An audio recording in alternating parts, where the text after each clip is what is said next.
দেখুন, সিপিএম এর কাছে কোনো ইস্যু নেই, তারা আজকে ইস্যু ছাড়া হয়ে গেছে। 2018 সালের পর যখনই নির্বাচন হয়েছে, এডিসি, লোকসভা, পঞ্চায়েত থেকে শুরু করে প্রতিটি নির্বাচনে সিপিএম হেরেছে, তাদের জামানত জব্দ হয়েছে। সেই জায়গায় দাঁড়িয়ে আজকে তারা ইস্যু তৈরি করার জন্য, অশান্ত করার জন্য রাজ্যের পরিস্থিতিকে, তার জন্য মিথ্যে কথা বলছে। তাদের পার্টি অফিসে লোক নেই, লোক যায় না, তারা শুধুমাত্র ইস্যু তৈরি করার জন্য মিথ্যে অভিযোগ করছে। আর ভারতীয় জনতা পার্টির যারা কার্যকর্তারা, আমরা শান্তিতে বিশ্বাস করি। আমরা এই রাজ্যের মধ্যে 6 তারিখ, এই মাসে 6 তারিখের আগে তো কোনো ঘটনা ঘটেনি। মানিক সরকার নিজে নেতৃত্ব দিয়ে আমরা দেখেছি এই রাজ্যের পরিবেশটাকে অশান্ত করেছে।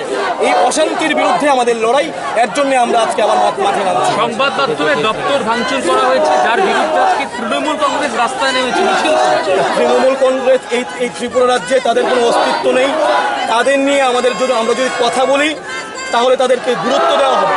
আমরা তৃণমূল কংগ্রেস নিয়ে একটি বাক্য প্রয়োগ করতে চাই না, কারণ তৃণমূল ত্রিপুরা রাজ্যে তাদের কোনো অস্তিত্ব নেই। আমরা দায়িত্ব নিয়ে বলতে পারি।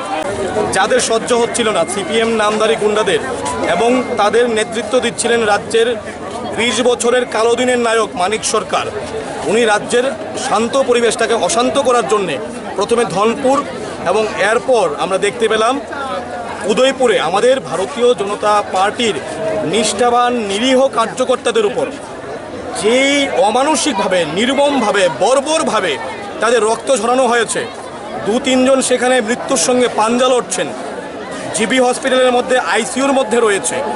এই ধরনের আক্রমণ যারা করেছে তাদের বিরুদ্ধে আমরা গতকালকেও আগরতলায় মিছিল বের করেছিলাম, এবং সেই মিছিলের মধ্যে আমরা দেখেছি সিপিএমের মেলার মাঠের পার্টি অফিস থেকে সেখানে ইট পাটকেল নিক্ষেপ করে শান্ত মিছিলটাকে অশান্ত করা হয়েছে।